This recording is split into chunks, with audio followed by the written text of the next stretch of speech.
Speak on the show 2022, the year 2022, episode 25, 7 a.m. East, 10 a.m. Eastern, 7 a.m. Pacific is Speak on the show. Y'all ready? Let's get into this. Let's go.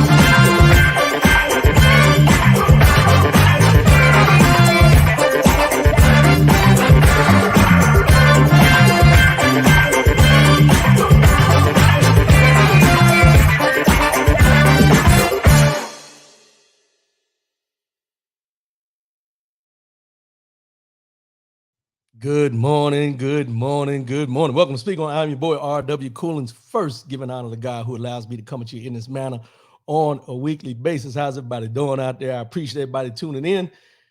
Saturday morning, y'all. 10 a.m. Eastern, 7 a.m. Pacific. That's what we do here on Speak On the Show every Saturday morning here on the Speak On the Show. I got some jittery, something going on here. Hold on, y'all. Give me 1 minute. Give me 1 minute. Hold on 1 minute.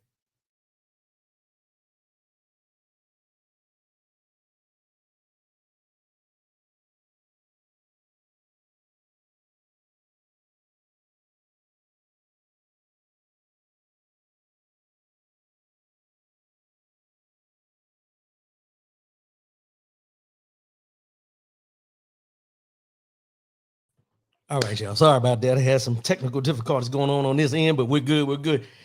Let's get in these formalities to get this out of the way. rwcoolins.com. That's the website. You can go there, find all the information, all the links to the different avenues where you can download the show, watch the show, do what you do. Facebook. We're broadcasting live on Facebook and YouTube this morning, as we always do.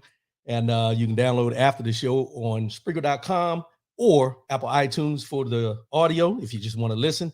And go from there, subscribe, share, do what you do. That's what we do here on the Speak On It show.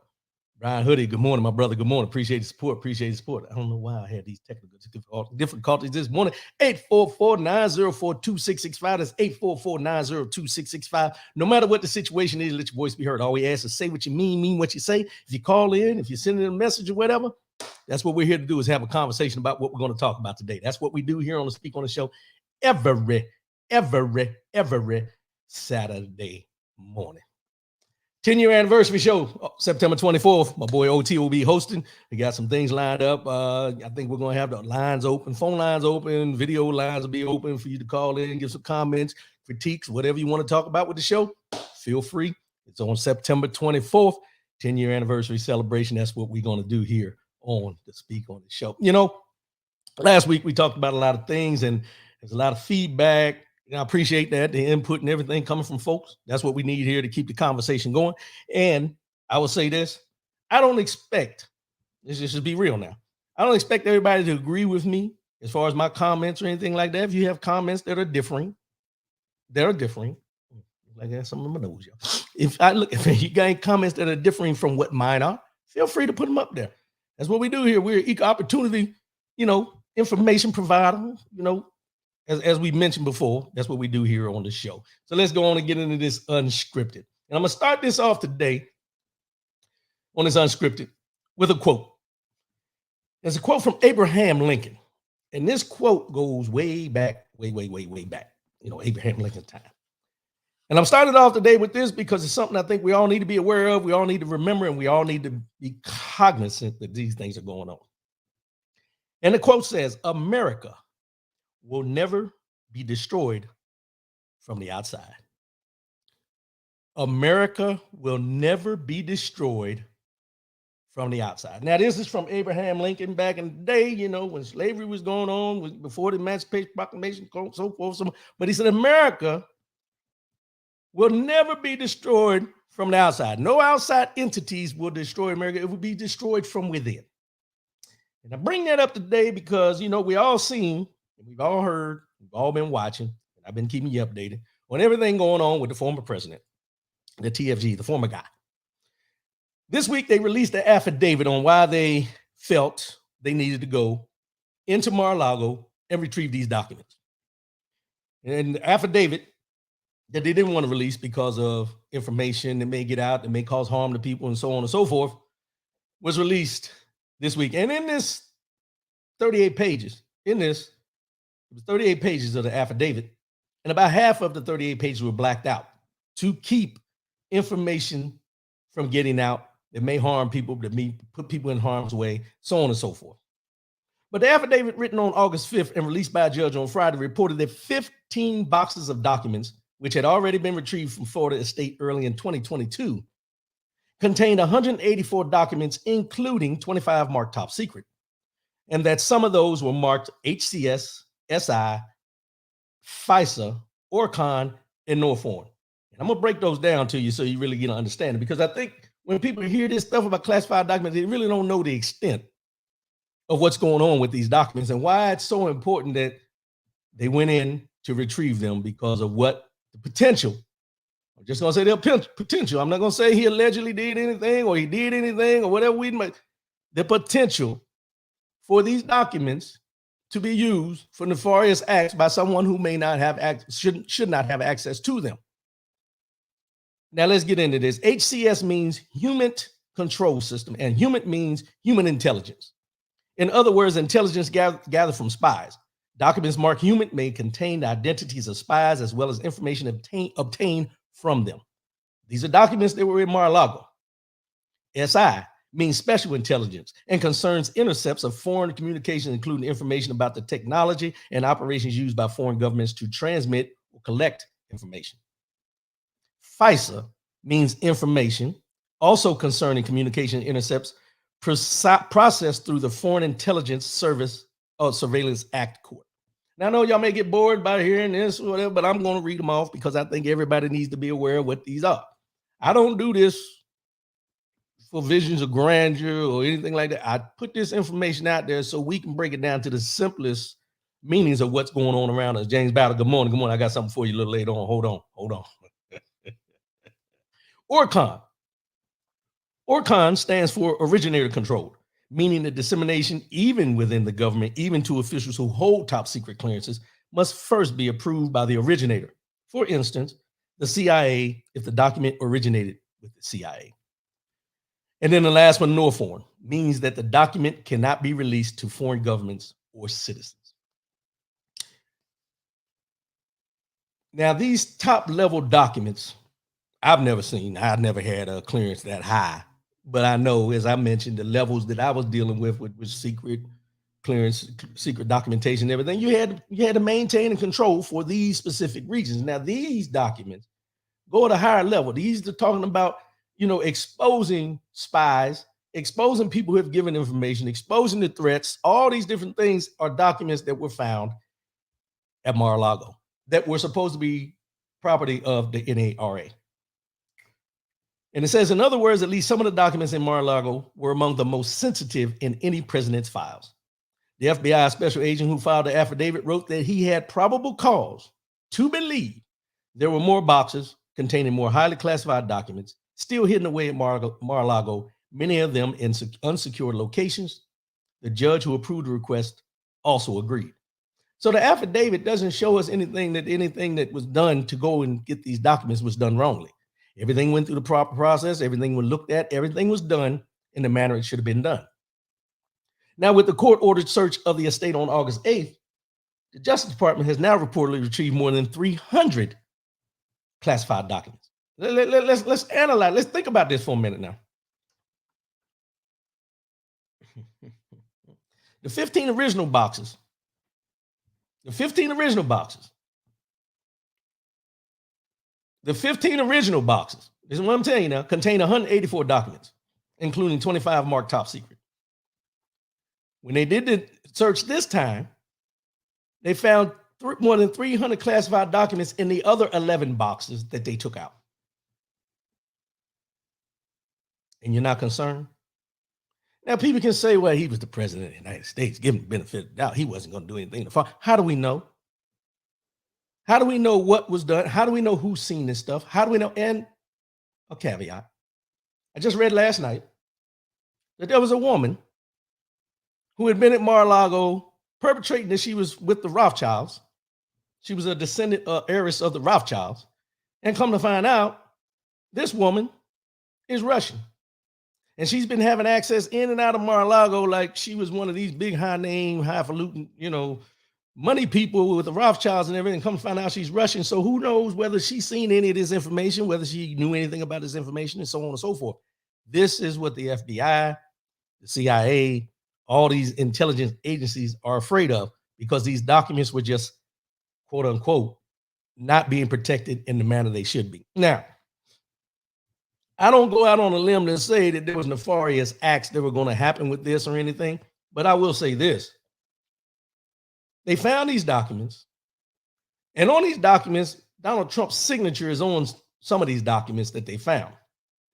And what they're doing with this obstruction of justice is what they're saying is that the obstruction of justice comes into play because when they asked for the documents, he didn't give them all the documents. He went back and signed some of these documents as if he was signing them to declassify them after the fact, because there's a process you have to go through from the beginning, which I'm going to get in a minute. But all this comes into play where you have these people out here yelling from the rooftops that they're just trying to get in, they're just trying to do this. The evidence speaks for itself. Now, I'm not saying that he took these documents and he was planning to do something. That's for the judges and all them people to figure out what he did. What I'm saying is the fact that he had these documents and didn't get them in the manner that they were supposed to be given to him or supposed to be taken speaks a whole nother level of where Donald Trump, the former president, thinks he's above the law and doesn't have to abide by rules. Because if it's anybody else, at this time when they took those documents, would probably already be locked up, because this falls under the Espionage Act. And it says, first, while a president can declassify documents, there is a process for doing so. At the conclusion of the process, the special classified tabs and markings would be removed. Yet the tabs and markings are still on the documents retrieved from Mar-a-Lago. Second, mere possession, much less declassification of some documents, such as those marked Ocorn, must first be approved by the originating agency, as in the CIA, FBI, FISA, whoever. That doesn't seem to have been done either. Third, a president, certainly an ex-president, has no executive privilege to hold documents that properly belong to the National Archives. This is where we're at. Finally, mere possession of these documents is a crime. Let me say that one more time before I get into that. Finally, mere possession of these documents is a crime under some of the statutes cited in the affidavit, whether or not they are classified. Possession of these documents is a crime. I didn't say it. That's how it's written. According to 10 U.S. Code 8720, NDI refers to defense, industrial, and military emergency energy requirements relative to national safety, welfare, and the economy, relating to foreign military or economic actions. And it also says, exposing such classified information literally could kill people and reveal sources and methods, putting human intelligence sources at risk, for example. There is probable cause to believe that the locations to be searched at the premises contain evidence, contraband, fruits of crime, or other items illegally possessed in violation of 18 U.S. 793E, 1519, or 2071. And these are USC codes that they're using to show what was supposed to be done with these documents that was not done in the proper way, in the proper form, or how they were supposed to be declassified, and so on and so forth. April Weekend, good morning, sis. Appreciate the support. So when you look at this, all these, and I'm not going to get all these USC codes and everything like that. I'm just trying to give y'all an idea of what's going on and where we're at right now. But there was a footnote. On page 22 of the affidavit. And it said that, and this is the last one I'm going to talk about, 18 USC code 793 does not use the term classified information, but rather criminalizes the unlawful retention of information relating to the national defense, adding that information made public by the government, as well as information never protected by the government, is not national defense information. between the classified documents, between January 6th, between the impeachment for the Ukraine, between the impeachment for the Russia collusion. Well, I'm sorry, the impeachment for January 6th and the impeachment for Ukraine. How do we sit and think that this president, and I'm just going to put it out there like this, that this president had our best interests at hand as a whole? And when I say our, I'm talking about United States American citizens as a whole. Gary Burns, good morning, my brother. Good morning, my brother. Appreciate support. NY Davis, good morning. Good morning. Appreciate support. Appreciate support. And I'll repeat what I said before in this opening quote from Abraham Lincoln. America would never be destroyed from the outside. America would never be destroyed from the outside. And when you think about this, I want you to think long and hard, not about everything that, you know, we see that he's being investigated upon or anything like that. You know, just don't look at it like that. I want you to look at the big picture of all the people that support everything he's done up to this point, that they know is wrong, that they know jeopardizes the safety and security of the United States of America, the documents that they found that jeopardize the people who go and collect this information to bring it back so we are protected, and so on, and so on, and so on. And then you have people, I'm just going to say people, that want to see this person put in office again. So my question would be not, you know, should he hold office? It has nothing to do with should he hold office. The question is, if he's done all this in the 4 years that he was in there, what do you expect in the next 4 years if he gets in again? He has a vendetta against people who haven't been investigating him or investigating these things that happened while he was in office. What type of United States of America political process, democracy will we have if those that seem fit when they go vote decide to vote him back into office for a second term? But you have those who support him in the Republican Party, which he's a Republican Party, and people forget he was a Democrat at one time. But you have those in the Republican Party who tend to defend that and everything he did and has done and will continue to do as we see the chips laid out. Now, I'm not saying he did all these things. I'm saying allegedly. I'm going to keep allegedly in there because nothing's been proven yet. Evidence is starting to stack up. But you have these people that support him in the political atmosphere as well as in a normal everyday citizen that are okay with that, but have a problem with this student loan debt. Let's get into this real quick. So President Joe Biden, when he was running for president, said that he would relieve student loan debt to a certain extent. Now, I didn't get as much as everybody thought it was going to get. I think it's 10,000 here, 20,000 there, depending on how much money you make and everything like that. But that's not what I want to concentrate on. I'm glad that it passed. I'm glad that people will get some kind of relief. But I'm a little confused by the American public, as well as the political process of people that didn't vote for this, and how they truly feel about us, the little folks, who may have some college debt that, as I talked about 2 weeks ago, about how extreme the costs are now and everything. Is like $24,000 a year to go to a state school if you're in state, which comes out to about $100,000 for a 4-year education.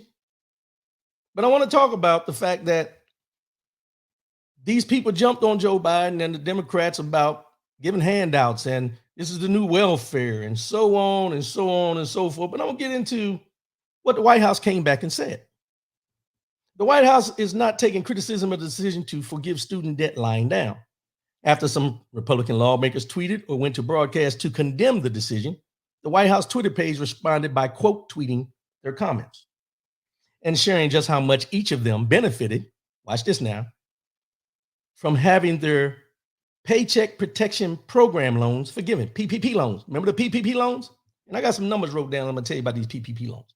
But before I get into that, let me tell you the loudest people that are arguing about this are usually the ones that benefited the most from something else that is tax funded, because all this is geared around taxes. And people want to talk about, why should we be paying for other people's education? If they couldn't pay for it, why'd they go? And so on and so forth. Stop.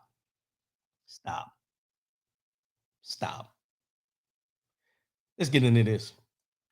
Marjorie Taylor Greene, she went on Newsmax to talk about Mr. Biden's plan and said that forgiving student loans isn't fair for those who didn't go to college. Duh. If you didn't go to college, you don't have student debt. You don't have student loan debt.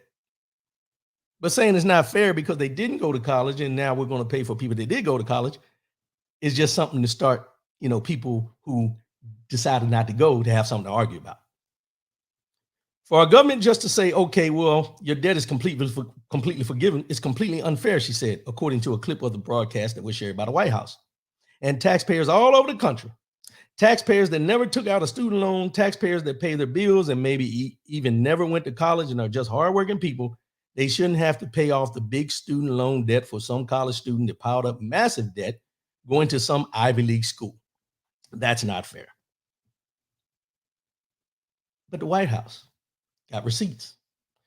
The White House then called out her and others who benefited from their loan forgiveness from the PPP loans. PPP loans were given out early in COVID. Everybody remembers those. And they were forgiven. If you did anything by a certain time, the loan was forgiven. So they didn't have to pay it back per se. Marjorie Taylor Greene and others benefited heavily from this loan forgiveness. So they got all this money during the COVID and didn't have to pay it back. But this is what they did. The White House retweeted the Congresswoman's clip and said she had $183,504 in PP loans forgiven. She received $183,000 in PPP loan forgiveness, and now she's complaining about you, the everyday citizen, being forgiven $10,000 or $20,000, depending on which threshold you fall under. This is the hypocrisy of our politicians, depending on what side of the aisle they stand on. Now, everybody on the Democratic side, let's get it right. They got PPP loans as well. But I don't see them arguing about you getting some benefit from something that the president decided to put in place, so to kind of bring some debt down off of people. Representative Vern Buchanan of Florida tweeted out a segment of him speaking on Fox News about the loan, saying in the tweet that he was a blue-collar kid who worked his way through college. I know firsthand the sacrifices people make to receive an education. Biden's reckless unilateral student loan giveaway is unfair to the 87% of Americans without student loan debt and those who played by the rules. But according to the White House, Buchanan had more than $2.3 million in PPP loans forgiven. And when I say forgiven, that means he ain't got to pay it back. $2.3 million. But he's worried about your $10,000 or $20,000. GOP Rep. Marquayne Mullen of Oklahoma said farmers, ranchers, small business owners, and teachers in his state don't need to be paying the debts of Ivy League lawyers and doctors across the United States.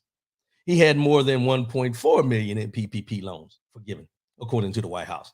And then Republican lawmakers Kevin Hern, Mike Kelly, and Matt Gaetz also had more than $1,987,000 and $428,000 forgiven, respectively, according to the White House.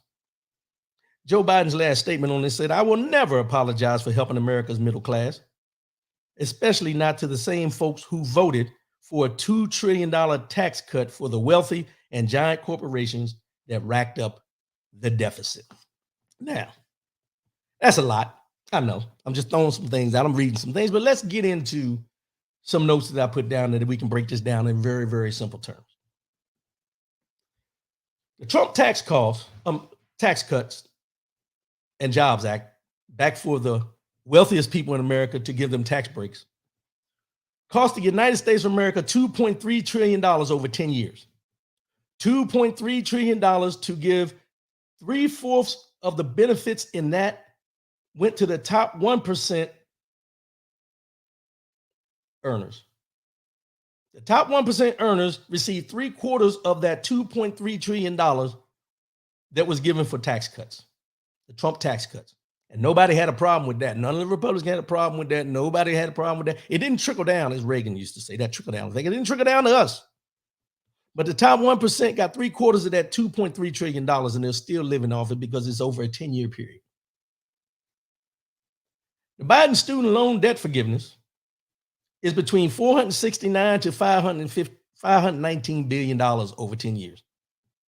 2.3 trillion, 519 billion over 10 years for the student debt forgiveness. 75% falls to households making $88,000 or less per year. So if you're making $88,000, less than $88,000 a year, this is going to affect you. You're going to get your $10,000 or $20,000, depending on if you have Pell Grants or not, and all that kind of stuff. That's where it falls into. Anyone who has student debt, call and find out what you're eligible for. Don't let this pass you by.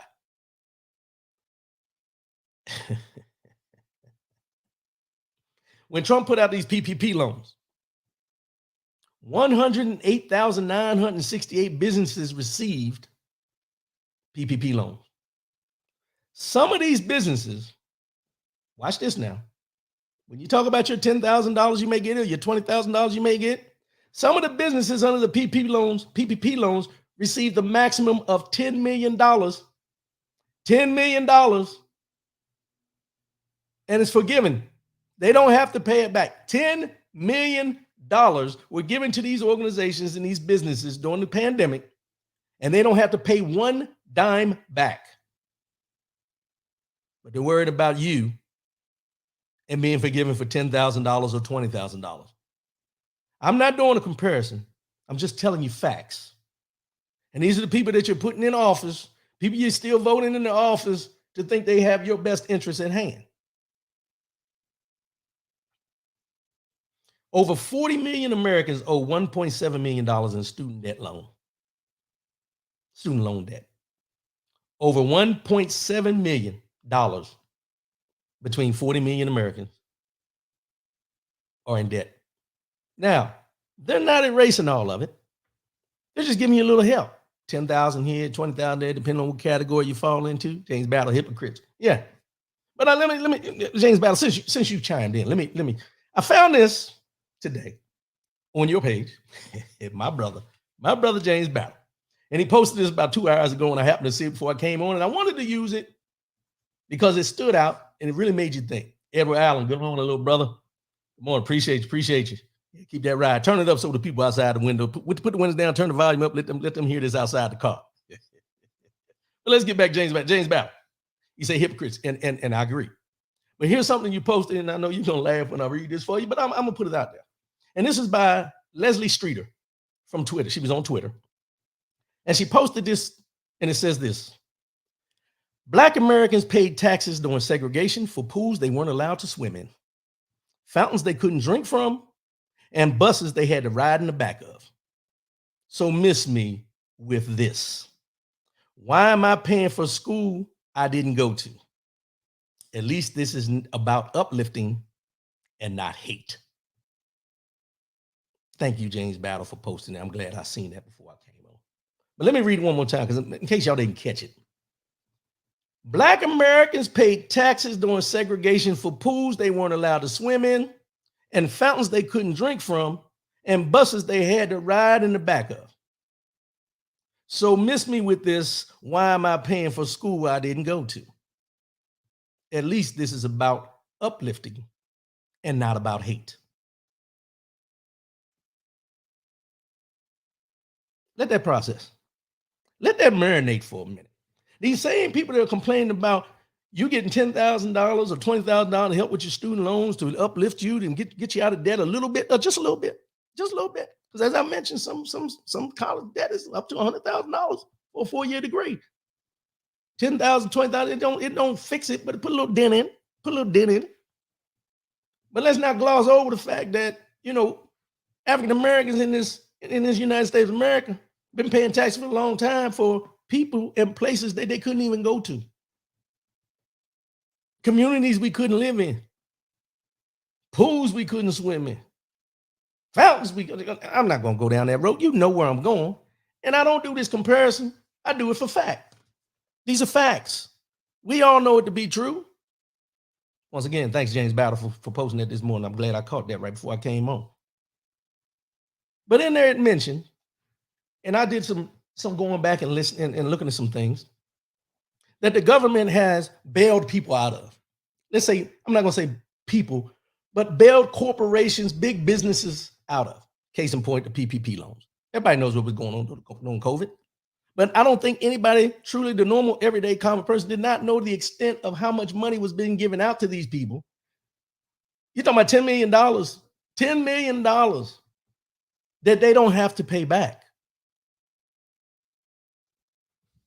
We've bailed out the auto industry at one time. We've bailed out the airline industry.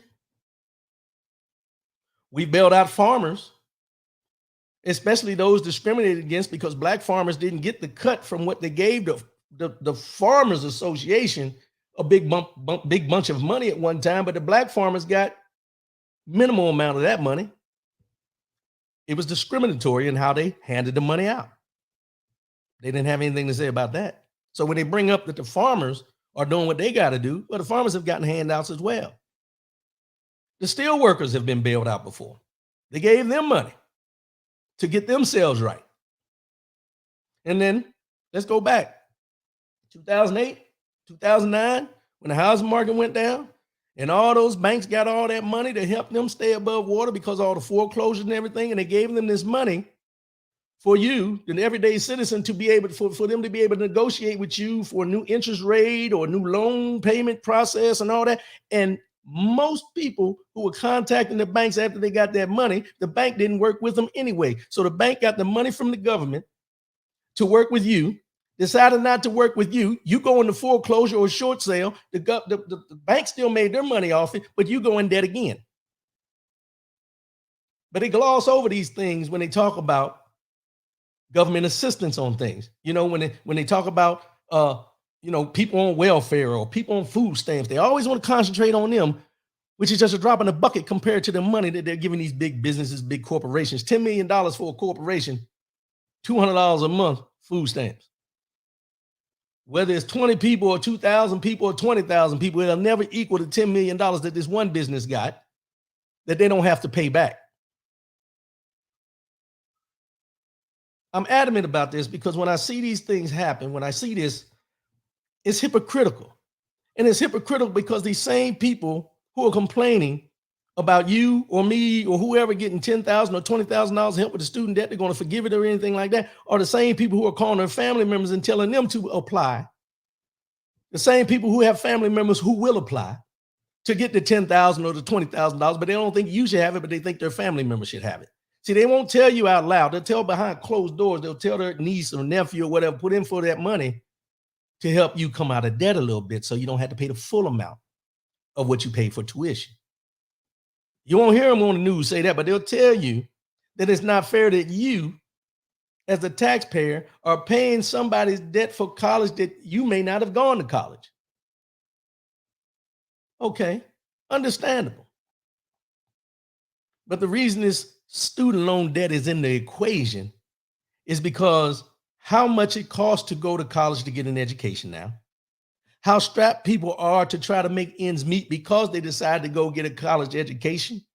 And as much as they want to look down on people who don't have a college education, now they're looking at people who got a college education because they're in debt and somebody is trying to help them out of the debt a little bit. Which way do you want it? And when I see these posts all over Facebook of people talking about, well, I paid my student debt, I played, but well, good for you. Good for you. But now I want you to think about if you did pay your college debt and you paid it off and you did the payments and everything like that, and it's all paid off and you're proud of yourself, we applaud you. We applaud you. But if you think about the minimum wage hasn't increased, most minimum wage earners can't even afford to go to college. And if they did take out student debt, it's hard for them to live. Most of them are living in their mother or their father's house because they can't afford to get their own apartment. This hypocrisy about the haves and the have-nots, I just don't understand it. Maybe it's me. And then you have people, let's just go here. when we talk about the student loan debt and Republicans in uproar or everyday citizens in uproar and everything, you had people in an uproar about 2 weeks ago when they passed this bill about veterans who suffered in the burn pits or the smoke and everything from the burn pits while they're over there fighting the war to protect this country. But they don't want to give them the benefits for the health conditions that were caused by them over there defending this country. But they want you to keep having people sign up to defend this country. Which way do you want it? It does not make sense to me where you want it one way, but you want it on the backs of those who put their neck out, who serve this country and everything. You don't want them to gain the benefits of what they should get for defending this country and the casualties that come along with it. But you want them to be out there on the front line so you don't have to, so your children don't have to, because you're in that upper echelon of money earners or you're a politician. This is where the hypocrisy comes in. And it's amazing to me that you have people that are still at this level that agree with the hypocrisy at this level. Not understanding that gap there, in that gap there, the reason that gap is there is because they could care less about you.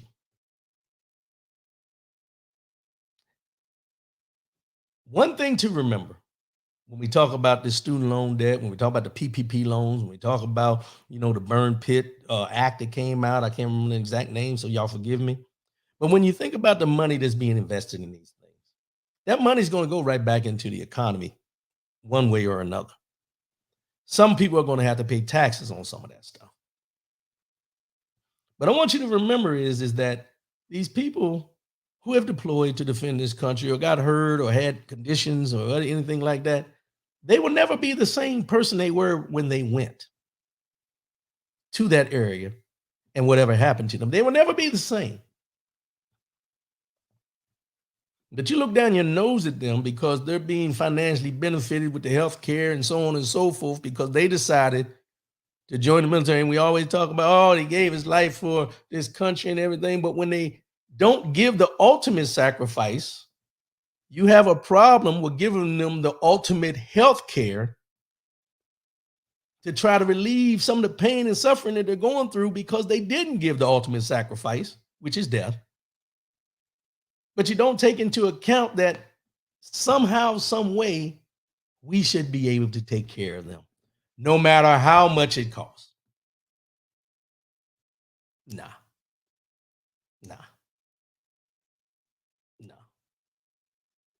But if you serve one term in the Congress or the Senate, you get health care for the rest of your life. You get a check, retirement check for the rest of your life. You get the best health care for the rest of your life, to include your family. But someone who went out here and fought wars for this country, you have a problem with. And those at this level see it the same way because what they're saying up here and their allegiance to not the country. Let me just put it this way, not their allegiance to this country, this free country per se, but the allegiance to those who make decisions for the country at this time. The United States will not be destroyed from the outside. It will be destroyed from the inside. Abraham Lincoln.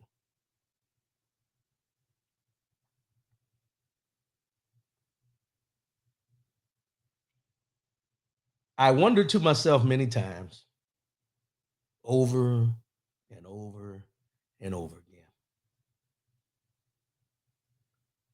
when or if this country will ever be evenly matched.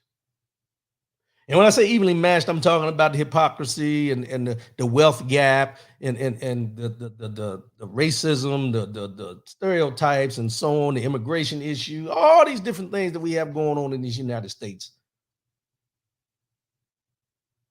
We will always have some type of problem. Granted, nothing is going to be easy street 24 hours a day.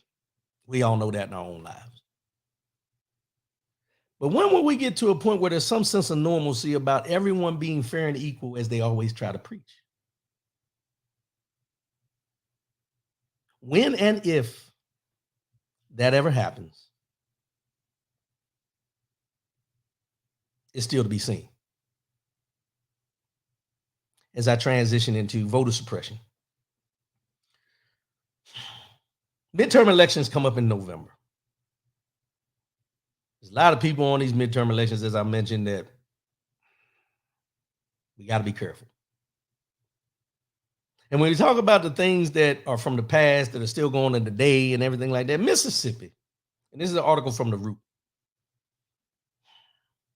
And it starts off and says Republican-led states such as Texas, Florida, and Georgia are just reimagining voter suppression tactics from an old playbook of poll taxes and Jim Crow laws.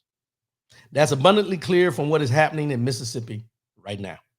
According to the Mississippi Free Press, the Fifth U.S. Circuit Court of Appeals has allowed in 1890, watch this now, the year is 2022, Mississippi Circuit Court of Appeals has allowed an 1890 Jim Crow era voting law to continue. Yes, in 2022, remnants of Jim Crow are still allowed to exist in southern states. While the primarily conservative court conceded the Mississippi law was steeped in racism, they believe the state had done enough since then to dilute the law's impact on Black Americans. Just as recently as April, Mississippi Governor Tate Reeves vetoed a bill that would have overturned this provision. No wonder Mississippi has never elected a Black candidate for office, despite having the largest Black population in the country. Did you know that? Mississippi has the largest Black population in the country. And they have never elected a Black candidate for any office. Any. In 1890, newly emancipated Black Americans were making progress using their right to vote. At the same time, a white supremacist-dominated Mississippi legislative body was working to stop that by any means necessary. They got together and constructed parts of the state constitution that added crimes they believed most Black people committed in order to justify rescinding their right to vote forever and explicitly keep white rule in place. This was written and indoctrinated in 1890. The Circuit Court of Appeals is letting it stand in 2022. The Mississippi Free Press said this: there is no use to equivocate or lie about the matter. Mississippi's Constitutional Convention of 1890 was held for no other purpose than to eliminate the N-word from politics. Not the ignorant and vicious, as some of the apologists would have you believe, but the N-word. Supporters hailed Vardaman, who served as a Mississippi governor and U.S. senator, as the state's great white chief. How hard is it to get your rights restored today? As Mississippi Today points out, fewer than five people successfully gain their right to vote each year. These are people that have been charged with these crimes under the 1890 Act. Fewer than 5 people successfully gain their right to vote each year. The attorney for the Mississippi Center for Justice, Bob McDuff, argued that the provision violates the 14th Amendment. This provision was part of the 1890 plan to take the vote away from Black people who had attained it in the wake of the Civil War, said Rob McDuff. He argued that Jim Crow violates the 14th Amendment's guarantee of equal protection under the law. Unfortunately, the Court of Appeals is allowing it to remain in place despite its racist origins. Despite this setback, we will continue this battle and seek review in the U.S. Supreme Court. There's a plan to appeal this ruling to the Supreme Court. However, given the current makeup of judges, there's no guarantee this racist law will be removed. Mississippi, who knew, has the largest Black African-American population in the United States. A lot of us think it's DC, the DMV. A lot of us think it's Atlanta now. Nah, Mississippi. And they're doing everything they can to keep those people down there of color from voting by any means necessary. Register. Make sure you take people to register who aren't registered. Vote on election day or early if you can, depending on what state you're in. And pay attention to the people who are running for positions, because the people that are in positions are the same people who allow this law from 1890 to still be relevant in 2022. That's all I'm saying. And that law, as much as it seems on the surface that it only affects blacks and African Americans, affect all of us when it comes to the right to vote. See, don't think you're exempt from being pushed out or your vote not counting. When you have things like this, where you have people who are not able to do and go and vote, which is a right, because of something that was written in 1890 that they still let stand today, you have to ask yourself what's next.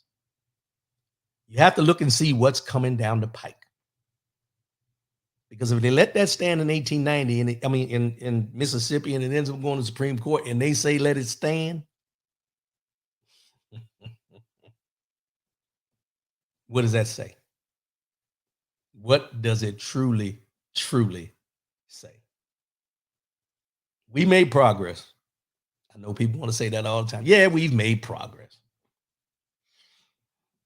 But it's progress in certain aspects and in certain avenues that they want to make progress. Certain people, I'm not saying everybody, certain people. No accountability. Retired Chicago police detective Reynaldo Guevara. Prosecutors determined that 7 cases have been irreparably tainted by the disgraced former Chicago police detective. 7 cases.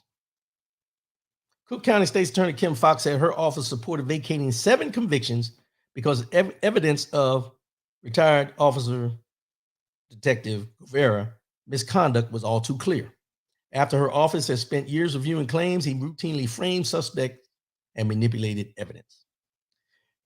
One victim, they said one convict, should have called him a victim more than a convict, because he didn't do what they said he did. He was Alfredo Freddy Gonzalez. Spent 32 years in prison for a double murder he did not commit.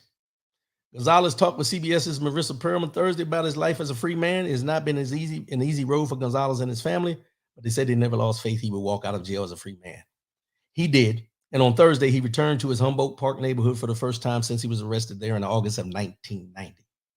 Now, at the age of 64, Gonzalez said being back in the old neighborhood made him nervous. 32 years in prison. That's one. There were 7 cases total, but this is just one person who served 32 years because of this detective's falsification of documents and the corruption that he did. He wasn't able to see his kids grow up. He has 15 grandchildren now. He wasn't able to see his kids grow up. Spent 32 years in jail. This detective is accused of coercing false confessions and manufacturing evidence, though he has never been charged with a crime. State's Attorney Fox said her office is reviewing charges against Guevara, who is still receiving a Chicago police pension. Let me say that one more time. Even though he's being investigated, even though they know that he's been corrupt in 7 cases where people spent many, many years in jail, he is still receiving a Chicago police pension and a Chicago Park District pension. But Fox said it is likely the statute of limitations has run out, making any kind of prosecution difficult. An 8th case, for which exoneration is under consideration, is pending further court proceedings. There's a quote here. It says, he destroyed families. It isn't right. Last month, 2 brothers who spent 25 years behind bars for murder were released after their cases were overturned. They have said Guevara framed them, and prosecutors have said they would not seek to try them again. Days later, Ruby Abrego also was released from prison after spending 23 years behind bars for a double murder he didn't commit. There have now been a total of 24 vacated convictions tied to this one detective, and there's no accountability. They talk about statute of limitations. Let me tell you about this statute of limitations that they want to throw up so egregiously, depending on who you are. At one time, they said Bill Cosby didn't meet the statute of limitations when these people came with charges against him. But guess what they did? They found a different avenue from what he was charged with to go after him because the statute of limitations ran out on this, so they went to find something in a different avenue, which we know Bill Cosby was found guilty for what they decided to charge him with outside of what he was charged with that didn't fall under the statute of limitations. So when I see these statute of limitations against a police officer, the statute of limitations against the woman who accused them at Teal, the statute of limitations that they always throw up when it's certain people who commit these crimes that they don't want to charge, or they don't feel that they did anything wrong, or because somebody served 32 years in jail or 28 years in jail because of how they looked, even though they know the charges were trumped up, and they still don't hold the person who accused them or charged them accountable. What are we doing? And if you notice, every one of those people's names that were convicted and spent this time in jail, to me, their names say they were Hispanic or Latino. Hispanic, Latino, Black. Those are the ones that get accused of these crimes for spend many, many years in jail. And then when they find out, they exonerate them and nothing is being done to the officers or the judge who overseen the case. Because in some of these cases, they said that the judge was not given or was not presented, the jury was not presented evidence in the case to show that this person, it was a DNA case that they never showed that this person was not the person that they were looking for, and so on and so forth. We hear this over and over again, and I want to continue. I will continue anytime I see this reported on this show, because I think it's something people need to understand and they need to know what's going on. There is no way that anybody in this United States of America should be wrongly sent to jail for 30, 40, 20, 10, 5 days, as far as I'm concerned, compared to years, for a crime they didn't commit, when we sit here and we talk about how stable and how just the justice system is. It does not make sense to me, and it shouldn't make sense to you. How do you send people to jail for those amount of years on charges that they didn't do? How? And you go home and sleep good at night, knowing that you're sending people, just like I talked about last week about the kids that they were sending to jail, rather than sending them to juvenile detention, they were sending them to prison, for-profit prisons. And as DMAC mentioned, the impact of the child is never taken into account. The impact of these people who serve this time in jail is never taken into account. Nobody's going to hire them, even though they were exonerated, never did the crime they were accused of. They would never be hired. Why? Because they served time in prison.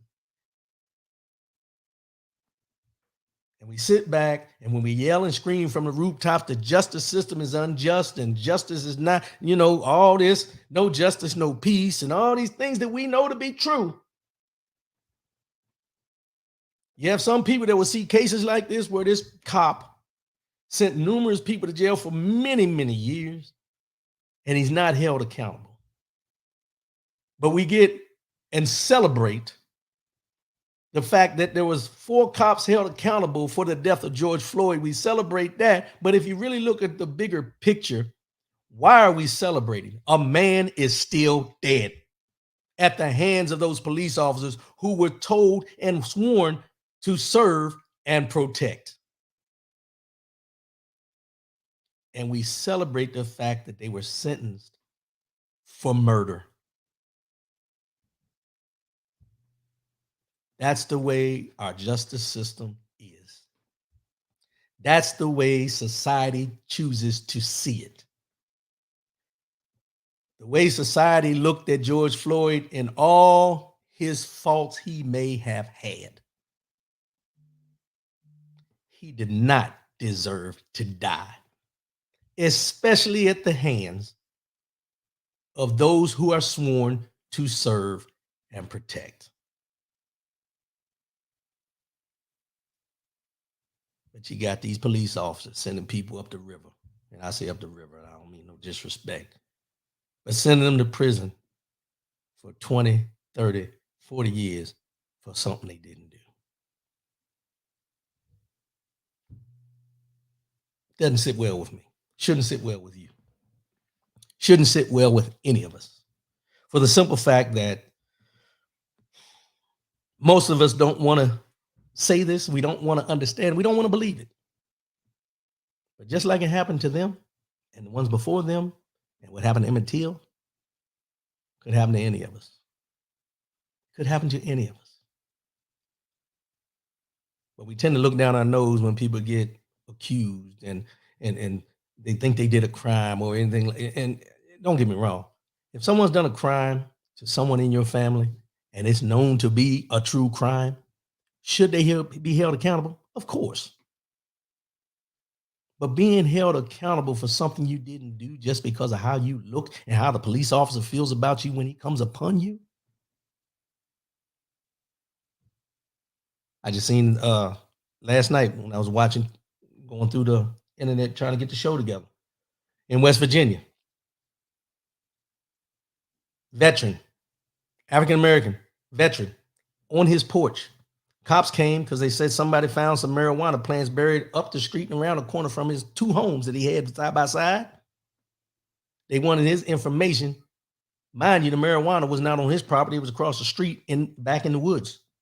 But they wanted his information. He didn't give them the information. He's telling them that's not on my property. Why are you bothering me? And then so on and so forth. Needless to say, they arrested him. Put him in handcuffs, put him in the car, took him downtown. Now he's suing. And he will win.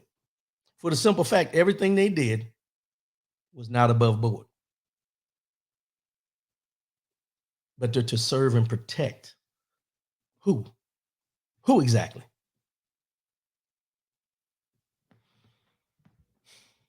We always hear people say, oh, that's one bad apple. Well, damn, cut down the whole damn tree. Cut down the whole damn tree then. If it's one bad apple, then there's a whole bunch of bad apples up there. Cut the whole tree down and start over. Replant the tree. Stop trying to save rotten apples and overlooking the good apples. John Chaney passed arrested for watering plants. Yeah, I didn't even want to get into that one, but yes. At his own, just watering his neighbor's plants. Let's be clear. Watering his neighbor's plants and they arrested him. Why? Watering while black. Let's just be honest about it. Watering while black. I don't make these things up, y'all. I just report them. Let's go and get into this.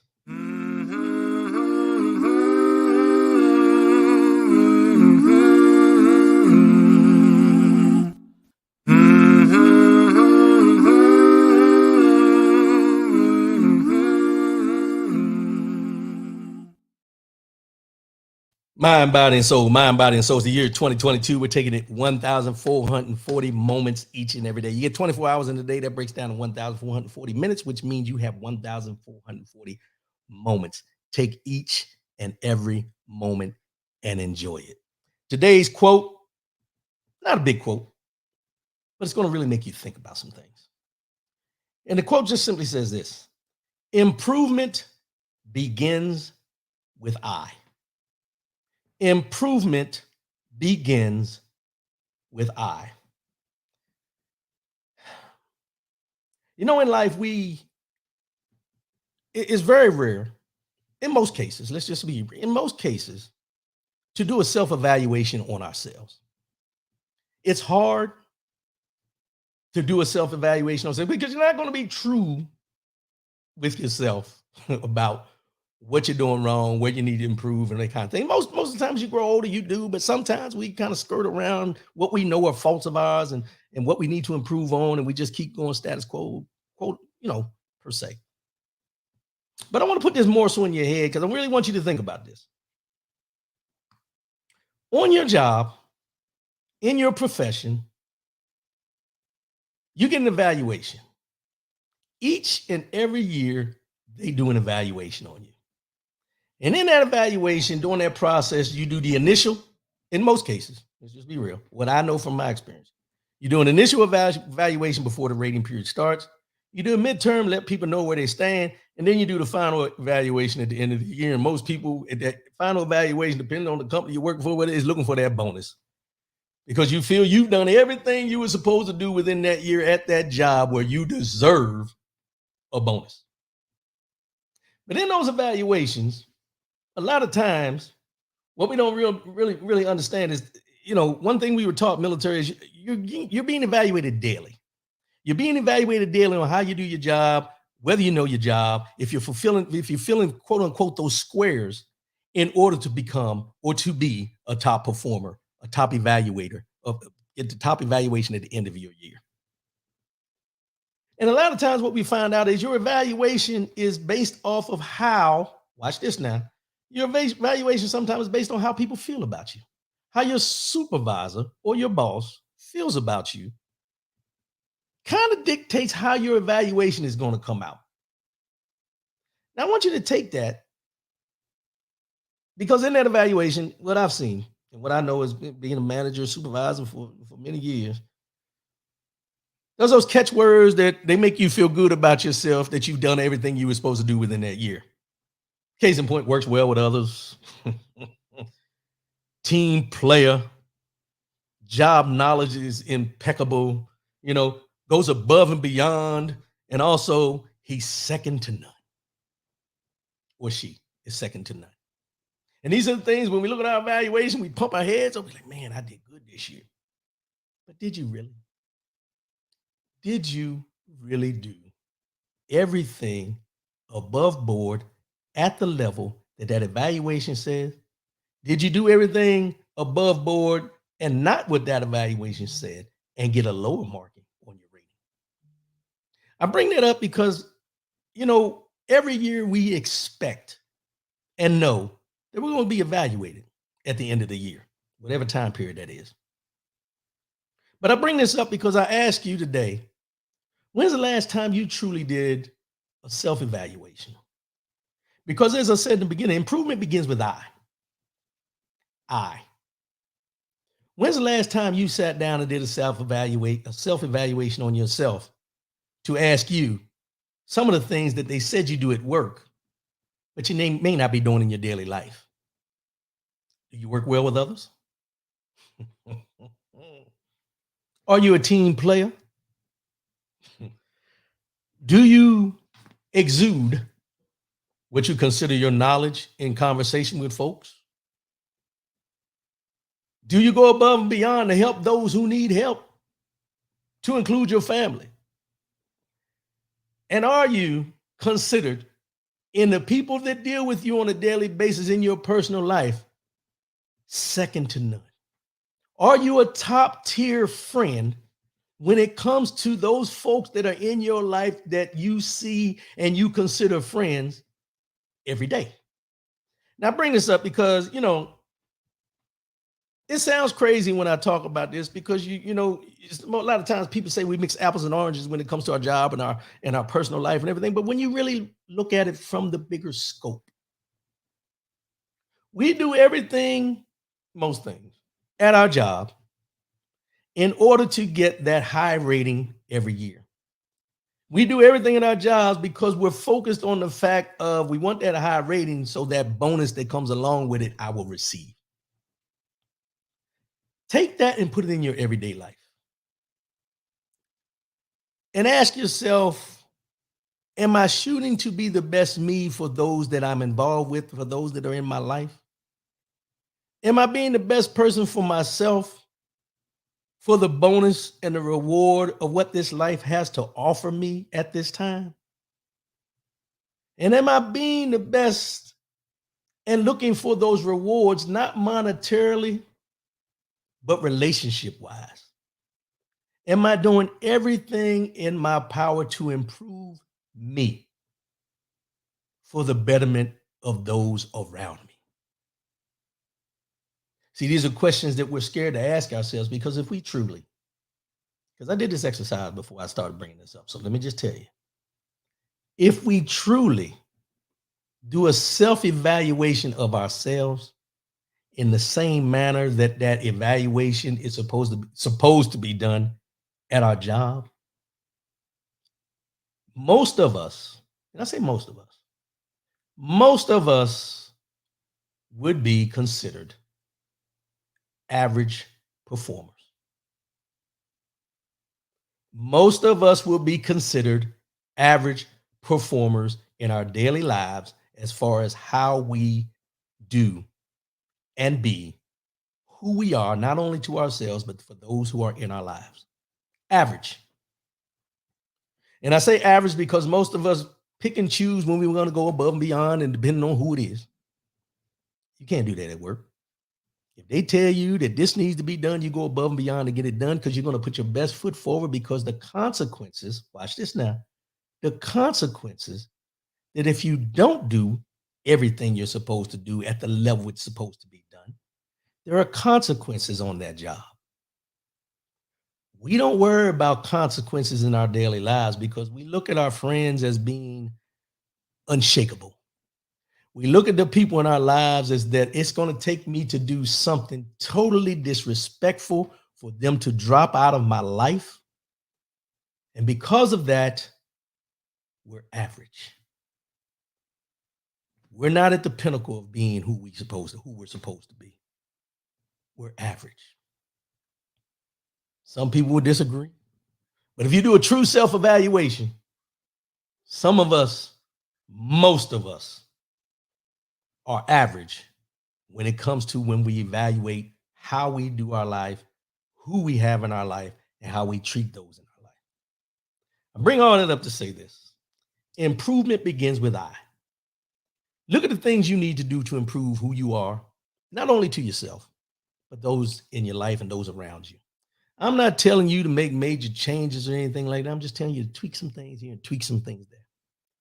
Take into account that everything you do in your normal everyday life outside of your job and the people you interact with, whether it's family, friends, close friends, or spouse, whatever, and ask yourself, am I truly giving? Because we get caught up in that 50-50 of marriage, it's 50-50 relationship, 50-50. No. Because if you're only giving 50%, you still have 50% in the reserves. Every relationship, in my opinion, whether it's a marriage, whether it's a dating, whether it's friendship, whether it's familyship, and it sounds crazy, but anyway, you should be giving 100% of yourself in all those situations. Self-evaluate. Because even though that job evaluation says you're giving 100% on a daily basis, you know you ain't. You know that you're not giving 100% every day you walk in your job. But at the end of the year, you expect that evaluation to say that you gave 100% every day that you walked in that job. Now, what if your family, friends, or whoever's in your life decides to start evaluating you from what they perceive you being? Do you think everyone in your life will give you 100%, that you're giving 100%, that they see you giving 100%, or are they going to put you as average? What do you rate yourself? What do you rate yourself as far as what you give? Because we 100% want to receive, but are we 100% as far as what we give? I'll let y'all think about that. Let that marinate. Let's go ahead and wrap this up. I appreciate everybody tuning in. It's episode 25, baby. Episode 25. And next week, the holiday weekend, Labor Day weekend, I'm going to take a mental health day. I'm going to take a mental health weekend. I'm just going to unwind, lay low, not going to do a show. I might pop up and do a little something while I'm out and about and everything, but I'm just going to shut down, get away from all these politics and the reporting of things and everything, and just not even turn the news on, look at anything, unless there's something very important. I'm just going to unwind. Maybe have a little sippy sip of something, just relax. But I would encourage each of you to do the same thing. It's been a rough 2.5 years for all of us. COVID, what's going on in politics, anything and everything that's been going on around us. take this long weekend that's coming up, this holiday weekend, this Labor Day weekend, and just sit back and relax. Sit back and relax. Smell the flowers. Smell the flowers. Edwin Lopez, good morning. Hey, sir, I appreciate it. Appreciate the support. Appreciate support. Frank Miller, appreciate you, bro. Appreciate you. Thanks for tuning in. Jackie Banks, appreciate you. Appreciate you. Thanks for tuning in. Big Al, you deserve. Yeah, I think I deserve it. I thought about this and I said, well, I like coming on. I like doing the show and everything, but I have to take some time. And as y'all know, if y'all watch me long enough, I have to take some time to unwind and pull myself away from this and refocus on life. Life as I know it, not just as I report it. So I brought that up today. The improvement begins with I, because we have to self-evaluate ourselves. And the self-evaluation should not be an every once in a while thing. Self-evaluation of ourselves should be daily. We should be looking daily at what we've done, how we've done, and what we can do better. At the end of the day, improvement begins with I, but it's all about us. It's all about us. Those people in your life that need you, you know they need you. Reach out to them. Those people you need in your life, if they're not reaching out to you, reach out to them. Don't be ashamed to call somebody and say, man, I need to hear your voice. Don't be ashamed to tell your fellow brothers that you may have served in the military with or somebody you grew up with that you love them. We're at a point in our lives, most of it that are our age, where it's 50 range or whatever. We got more years behind us than we got in front of us. Let's just be honest about it. But don't leave here. Don't leave here without letting those people know how much you feel about them, how much you love them, and how much they've impacted your life. We all have somebody in our lives that has impacted us one way or another, the good, the bad, and the ugly. Antonio Jackson, appreciate your support, bro. D-Mac, appreciate you, bro. Happy Labor Day to you coming up, bro. April Whedon, have a good weekend. I will. But what I'm saying is, take that time this weekend coming up, reflect, sit back as we go into these winter months coming up when it's cold and ain't nobody out and about and all you can do is call. Let's start now. Start making those phone calls. Start reaching out. Start reconnecting with people and ask yourself before you call those people, have I been, will I be, and can I be 100% in this relationship that I have with this person? Whether it's a phone call every 6 months or whether you see him every day, can you give 100% of yourself and your undivided attention to that person at that time? That's what it's all about. That's what it's all about. As I always say before I sign off, don't forget the 10-year anniversary. Make sure y'all tune in, call in, do what y'all do. As I always say before I sign off, love yourself, love one another, keep your head up. Most definitely, keep your faith in God. I'll see y'all in 2 weeks. 2 weeks. I love y'all, and I'm out. I'll holler.